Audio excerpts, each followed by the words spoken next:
kita menemui vulnerability berupa seperti ini teman-teman. Ini untuk sementara waktu ya. Ini kan masih 4% dan ini masih jalan kan. Nah, ini kita ada vulnerability di mana ini ada DNS server, spoof request amplification, DDoS gitu ya. Oke, selamat datang kembali di channel Komitmennya yang akan menjelaskan seputaran tips dan trik teknologi dan informasi. Ye.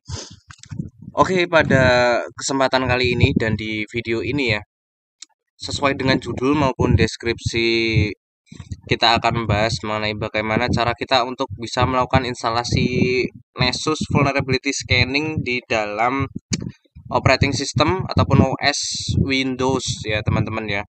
Oke,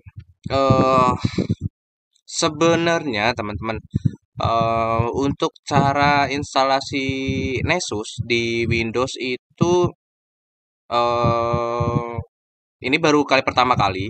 Cuman sebenarnya juga yang udah saya share itu ini ya, how to install vulnerability scanning Nessus ini itu saya implementasiinnya itu di Linux kayak gitu ya.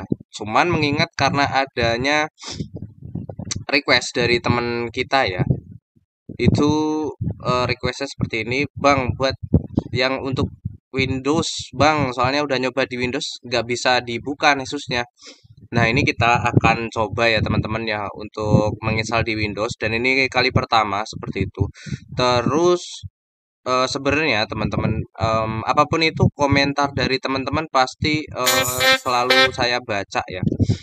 Selalu saya baca. Terus cuman kalau memang ada permintaan itu terkadang saya lambat untuk merespon. Kenapa seperti itu? Karena memang di sisi saya membuat video seperti saat ini, itu saya juga ada kesibukan yaitu bekerja, terus ditambah lagi ada perintilan-perintilan seperti project-project kayak gitu ya, termasuk OpenCTI. Sebenarnya kayak gini tuh bagian dari project kayak gitu. Ini juga masih belum kepegang lagi gitu, belum bisa ke handover lagi ya. Nah, makanya paralel nanti ya berjalannya waktu ya apapun itu pasti tak buatkan video tentunya untuk teman-teman ya dan secara gratis gitu. Kapan lagi gitu. Oke ya, lanjut. Karena memang mengingat ini baru kali pertama. Bentar. Nessus. Coba ya kita buka. Nah, untuk dari source yang resmi itu dia source-nya ini ya. Nessus Tenable kayak gitu. Nessus itu produk dari Tenable. Kayak gitu sih teman-teman sih. Bentar. Kita nanti bakalan installnya itu ini ya teman-teman yang versi community ya. Kayak gitu. Nah, kenapa pakai versi yang community? Karena di Nessus ini selain memang bisa di-download ataupun install secara gratis, itu dia pakainya community edition. Cuman kalau yang dia berbayar itu yang pro kayak gitu ya. Tentunya kalau untuk secara penggunaan itu ini teman-teman apa ya? Ya tentunya lebih komprehensif yang pakai license ataupun yang dengan versi pro dari result ataupun hasil scan yang kita dapatkan kayak gitu sih teman-teman sih. Windows coba kayak gitu. Nessus package file oke, bisa for enables. Oke, jadi oke. Nah ini ada untuk direct downloadnya ya di situ. Nah ini ada beberapa versi yang memang bisa kita gunakan kayak gitu ya. Ini ada versi-versinya. Bentar, kok nggak bisa ini? Nggak bisa diklik. Apa ini udah paling latest ini? Oke, jadi ini ada Nessus versi 10.8.3 ya. Terus ini platformnya. Ya karena memang kita pengen installnya di Windows, ya jadi makanya kita pilih yang di Windows ya teman-teman ya. Kalau yang di Linux teman-teman juga bisa melihat di tutorial yang saya gunakan kayak gitu ya. Oke, kita coba untuk download dulu ya. Yang pakai 64 ini aja deh. Oke, langsung saja. Oke, lalu kita agree saja tanpa berlama-lama. Kita taruhlah di D, terus ini kita buat Nessus like this. Kita buat folder di situ, kemudian kita save begitu. Oke. Oke ya, terus mungkin introduction ya terkait dengan Nessus ini teman-teman ya.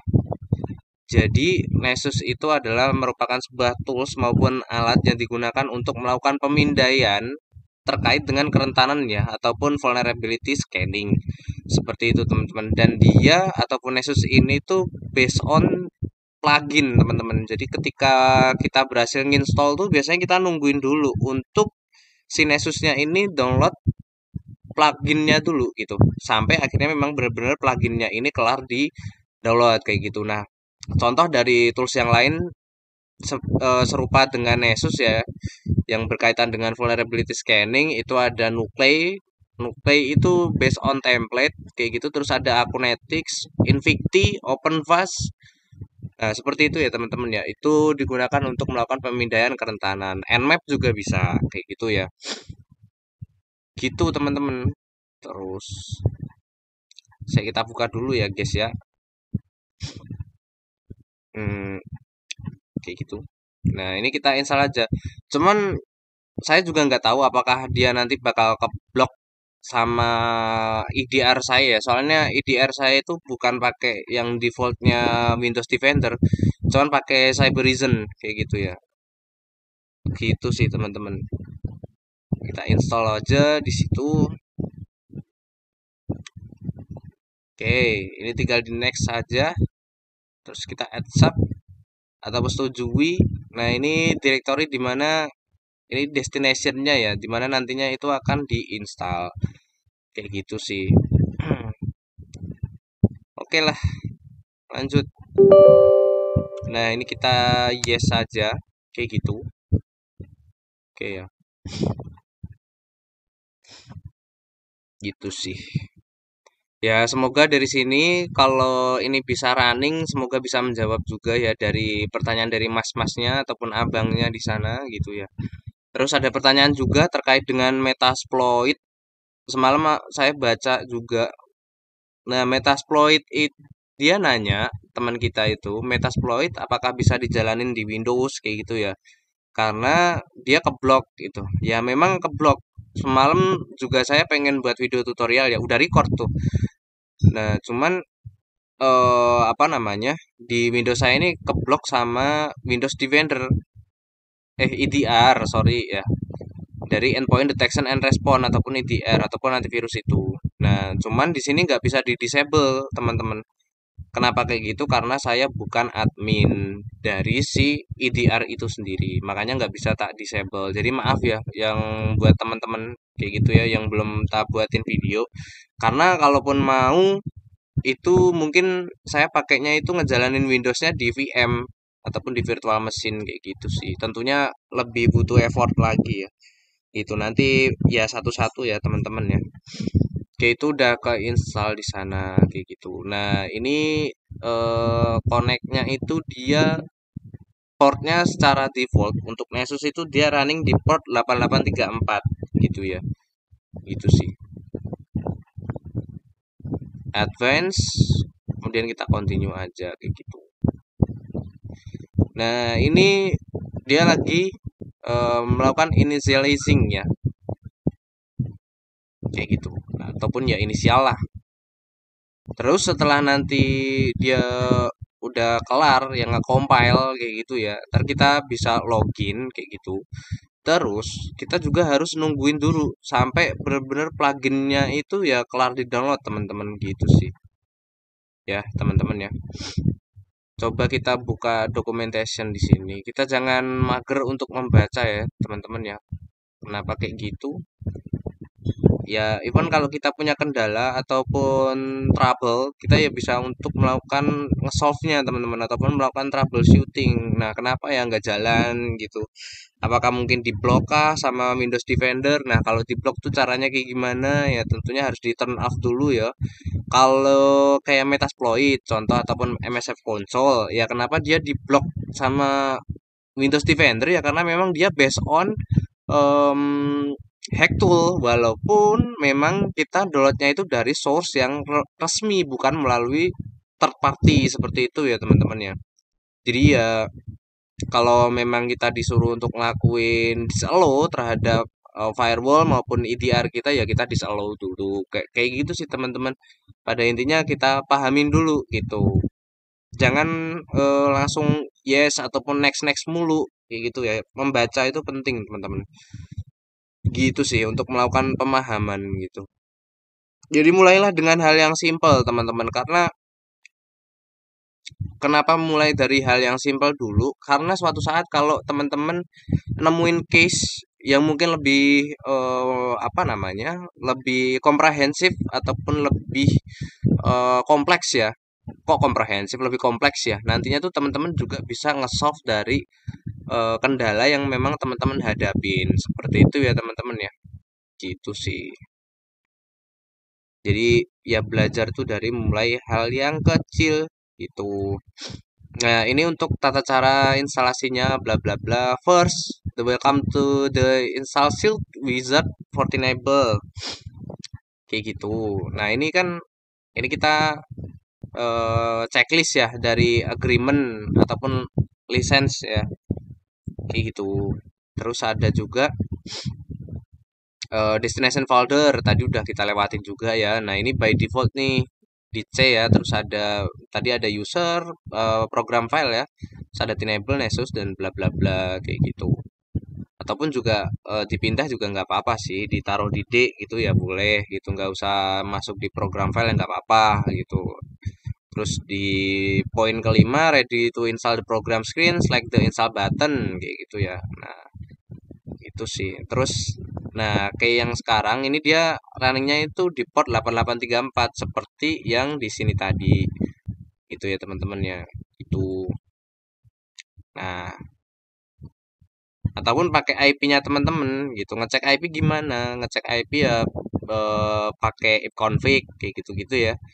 To access locally install Nessus instance go to localhost bla bla bla. Nah, ini jadi match ya. Ini portnya by default 8834 kayak gitu. Kemudian kita register kota continue aja deh. Nah, di sini welcome to Nessus. Choose how you want to deploy Nessus, select an option to get started. Kayak gitu. Nah, ini kita pakai yang esensial gitu. Kenapa esensial? Balik lagi. Ini bukan versi yang berbayar kita pakainya. Jadi kita select-nya yang Nexus esensial gitu. Kalau yang purchase ataupun expert ataupun yang pro ini dia pakai lisensi ataupun license. Kita lanjut. Oke, ini ada ngisi nama nih. Kita isi dulu. Wahyu gitu. Gitu. Lisdianti ngehe.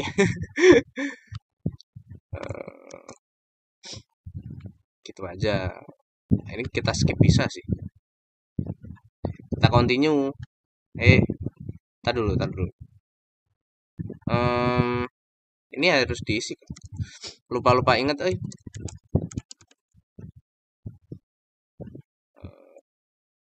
gitu. Oke.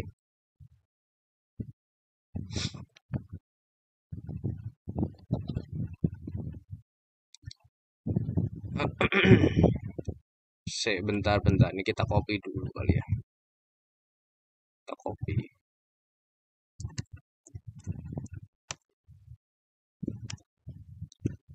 Gitu. Terus kita continue.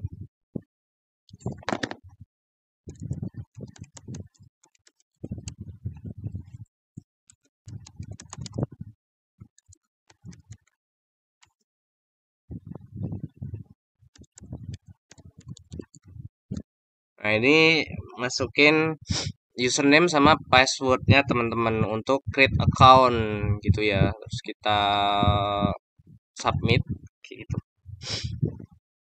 Itu setup complete. Nah, seperti yang sudah saya bilang sebelumnya, bahwasannya memang di sini kita melakukan download pluginnya, teman-teman. Walaupun ini nanti udah selesai, tapi di dalamnya itu masih ada dia ngelakuin download plugin gitu. Jadi maksudnya biarin aja dulu. Memang prosesnya untuk melakukan download plugin itu lama gitu. Jadi tungguin aja gitu. Dan itu tentunya mempengaruhi dari koneksi internetnya teman-teman ya. Jadi gunakan internet ataupun koneksi yang memang benar-benar stable dan speednya kalau bisa kenceng gitu ya untuk mendownload si pluginnya itu gitu sih teman-teman. Oke ya, habis download plugin ini nanti kita akan masuk, kemudian nanti akan saya jelaskan lebih lanjut lagi ya teman-teman ya. Jadi jangan lupa untuk klik komen, like, dan subscribe di channel komitmen agar channel komitmen selalu bersemangat membuat video yang bermanfaat, dan tentunya untuk nonton video ini jangan di skip-skip teman-teman karena apa ngejar jam tayang. Oke lah kalau begitu. Oke, melanjutkan dari video yang kemarin kita buat mengenai bagaimana cara kita untuk menginstal Nesus ya. Maaf teman-teman, ini udah beberapa hari ini kita tinggal ya. Ini udah di tanggal 12, nanti teman-teman bisa ngecek yang sebelumnya itu, sebelum melanjutkan di video yang part ini, yang melanjutkan itu di tanggal berapa kemarin. Soalnya kemarin tuh tiba-tiba ada teman saya nge-call ya, katanya pengen didampingin aja ataupun ditemenin gitu ke Bekasi, terus juga ketendang sama pekerjaan gitu kan ya. Nah, jadi ya gini, baru kita lanjutin gitu. Gitu ya, sebentar.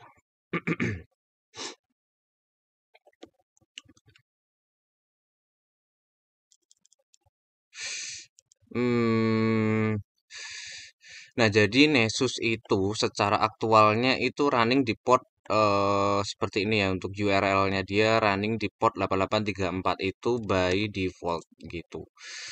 Ya, teman-teman ya.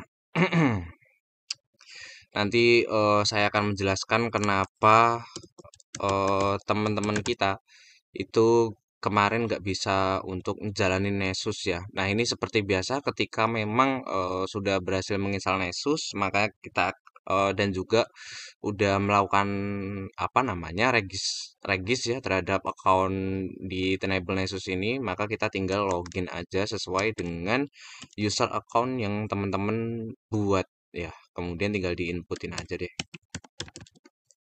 Gitu kalau udah login aja.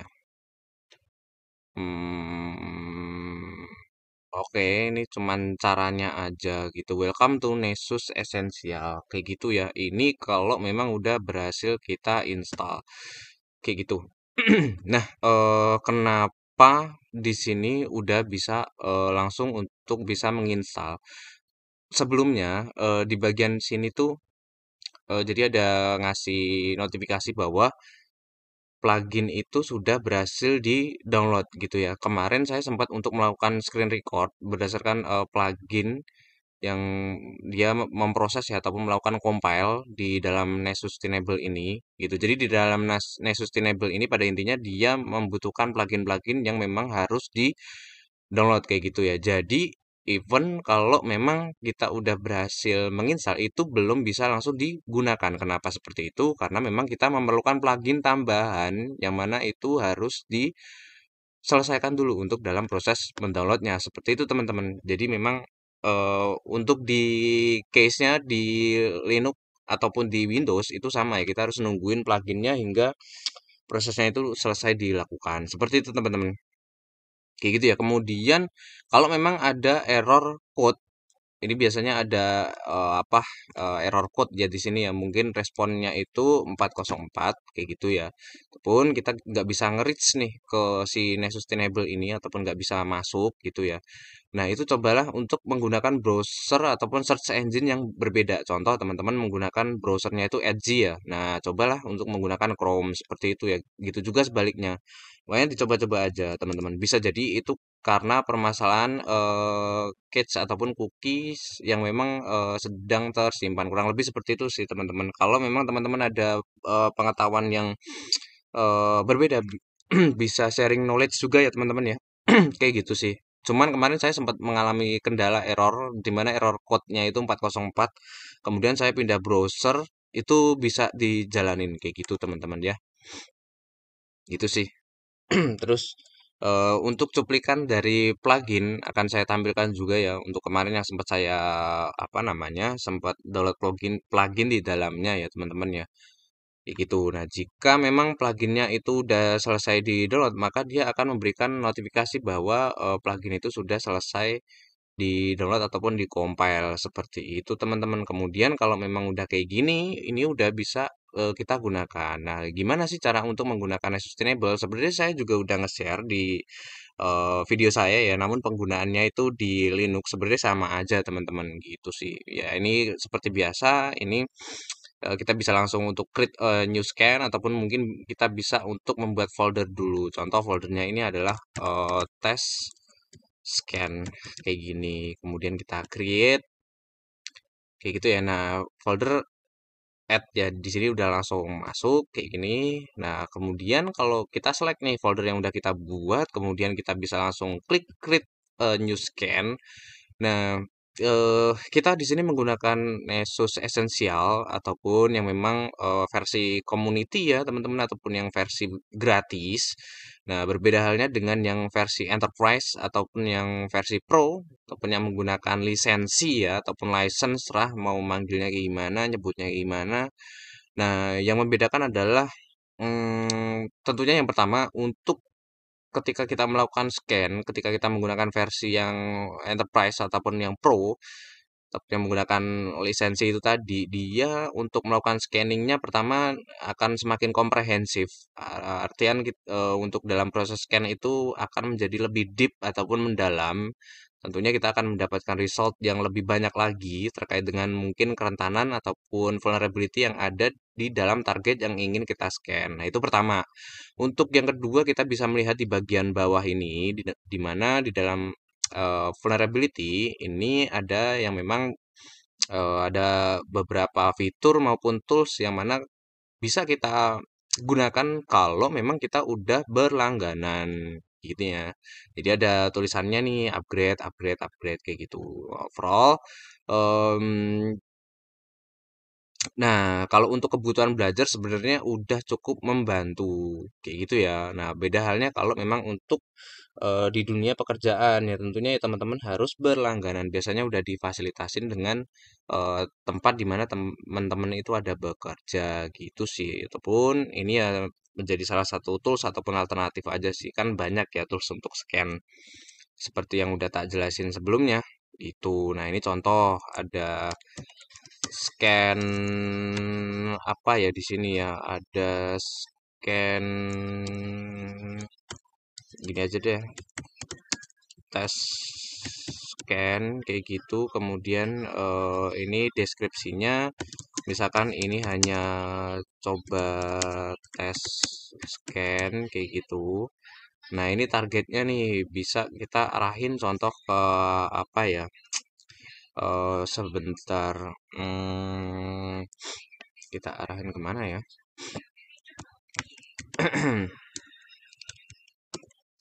Kita coba arahin ke sini.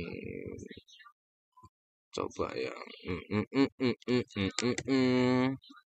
Nah, ini kita bisa nginputin domain kayak gitu ataupun memang yang bentuknya itu sebagai IP. Nah, gimana caranya untuk mendapatkan suatu IP? Nah, ini kita bisa ketikin ifconfig seperti ini ya. Kemudian kita bisa paste ke sini kayak gitu. Terus ntar kita enter. Eh, eh bentar ifconfig. Apa sih komennya kok mendadak ngeblank gini ya? Saya Kok config, astaga, sorry sorry sorry, ping, gimana sih, ngeblank teman-teman, ya gitu ya.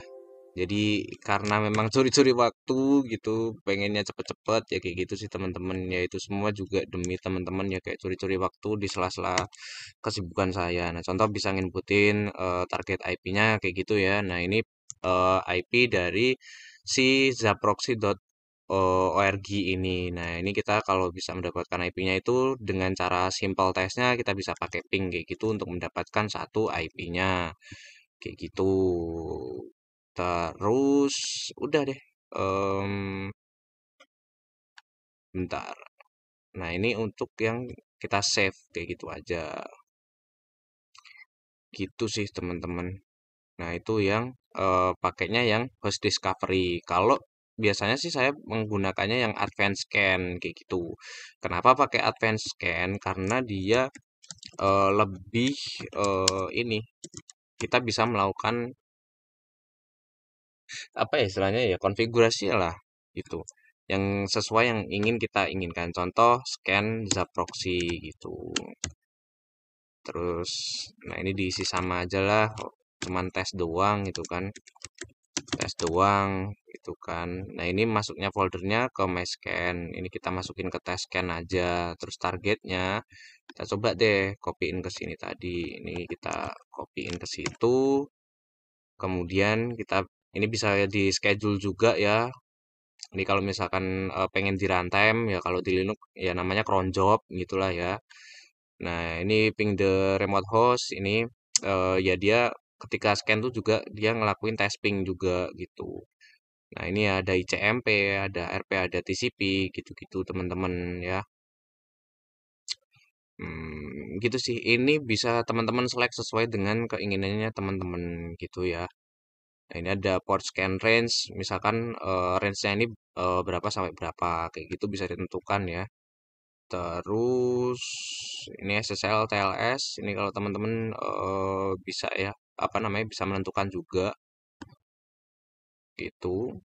Terus overall by default aja, general setting ini collect identity from data from Active Directory ya, barangkali di dalam target yang ingin kita scan itu ternyata ada Active Directory-nya. Nah, itu kita bisa select aja kayak gitu. Terus mana lagi ya? Assessment. Hmm,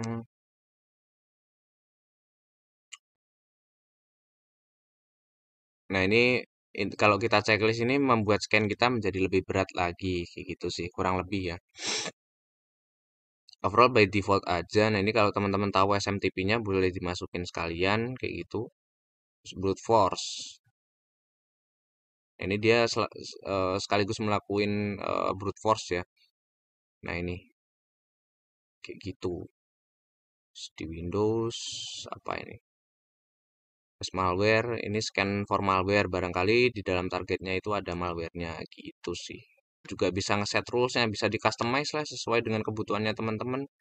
Itu. Terus kalau kita klik advance, di sini enable save checks. Kayak gitu. Ini juga bisa di inilah, bisa di custom aja gitu. Scan target with multiple domain in parallel ya, barangkali di dalam target kita tuh ada multiple domain ya, itu bisa di select aja kayak gitu. Kayak gitu sih, sesuai dengan yang teman-teman inginkan aja gitu. Nah, ini yang terpenting adalah di sini debug log level gitu. Nah, ini ada level 1 sampai 4, di mana kalau yang by basic debugging ini ya secara basic lah ya. Nah, semakin tinggi level yang teman-teman tentukan, dia dalam melakukan scanning pertama akan menjadi lebih komprehensif. Yang kedua, impact-nya adalah ketika kita melakukan scanning akan menjadi prosesnya lebih lama. Seperti itu ya teman-teman ya. Contoh saya pilih aja yang level 2 aja kayak gitu karena untuk sekedar tes aja. Kayak gitu sih. Overall kalau untuk melakukan testing itu prosesnya lama ya teman-teman ya. Kayaknya saya cut sampai sini aja hingga em, dari prosesnya ini selesai apa berjalan aja kayak gitu ya teman-teman ya. Karena biar menghemat waktu dan teman-teman juga bisa kok untuk mengimplementasikannya secara mandiri kayak gitu ya. Overall, di sini saya hanya menjelaskan terkait bagaimana cara untuk melakukan instalasi dan kemudian bagaimana cara untuk nge-launch ataupun menjalankannya ya teman-teman ya. Nah, ini dia mulai running kayak gitu ya. Oke ya, di sini untuk proses scanning kebetulan sudah selesai dilakukan ya. Bentar, kita back to host. Oh, sorry sorry, ini masih 4% ya. Belum kelar. Tak pikir udah kelar. Tapi kok cepet banget gitu ya. Waduh, ini lagi-lagi kita nggak fokus gitu ya. Maaf ya pemirsa gitu ya. Jadi kita lanjut. Di sini kita mendapatkan vulnerability gitu, di mana ya ini nggak apa-apa ya, maksudnya belum selesai ya untuk menghemat waktu tadi gitu. Malah tadi saya udah closingan gitu ya. Nah, ini apa namanya, kita bisa menemui bahwa hmm, kita menemui vulnerability berupa seperti ini teman-teman. Ini untuk sementara waktu ya. Ini kan masih 4% dan ini masih jalan kan. Nah, ini kita ada vulnerability di mana ini ada DNS server, spoof request amplification DDoS gitu ya. Nah, untuk pengertiannya sendiri, itu teman-teman juga bisa cari tahu ya. Ini kan ada description ya. The remote DNS server answer to any request. It is possible to query the name server or NS of the root zone and get an answer that is bigger than the original request. Jadi ini memungkinkan kayak adanya ini ya, apa namanya, rentan terhadap DDoS gitu by spoofing gitu. Itu sih. Ya, teman-teman juga bisa cari tahu lah ya terkait dengan kerentanan. Nah, ini ada solusinya nih, restrict access to your DNS server from public network or reconfigure to itu reject query gitu ya. Nah, dia di portnya itu 53 kayak gitu ya. Nah, biasanya kalau memang di dalam proses vulnerability assessment ya istilahnya ya, itu biasanya kita melakukan validasi. Nah, validasinya itu seperti apa? Dari berdasarkan hasil scanning ini kita coba untuk ngelakuin testing. Ya, tentunya itu menggunakan teknik ethical hacking di dalamnya. Nah, kira-kira temuan ini memang benar-benar ada ataupun valid atau memang legitimate ataupun false positif kayak gitu ya teman-teman ya, karena memang dari hasil scan itu ada yang memang dia itu benar-benar valid dan ada juga yang memang false positif ataupun legitimate. Nah, makanya perlu dilakukan pengetesan gitu. Pengetesannya balik lagi menggunakan ethical hacking gitu ya teman-teman ya. Oke, gitu aja. Ini masih running. Oke, gitu aja ya teman-teman ya. Semoga penjelasan dari saya ini membantu gitu ya. Ini masih 5% dan kayak gitu aja. Jangan lupa untuk klik comment, like, dan subscribe sekali lagi gitu, dan jangan di skip-skip ya karena mengejar jam tayang kayak gitu ya teman-teman ya. Oke, mungkin kayak gitu aja. Terus see you sampai jumpa di video yang berikutnya. Yeay.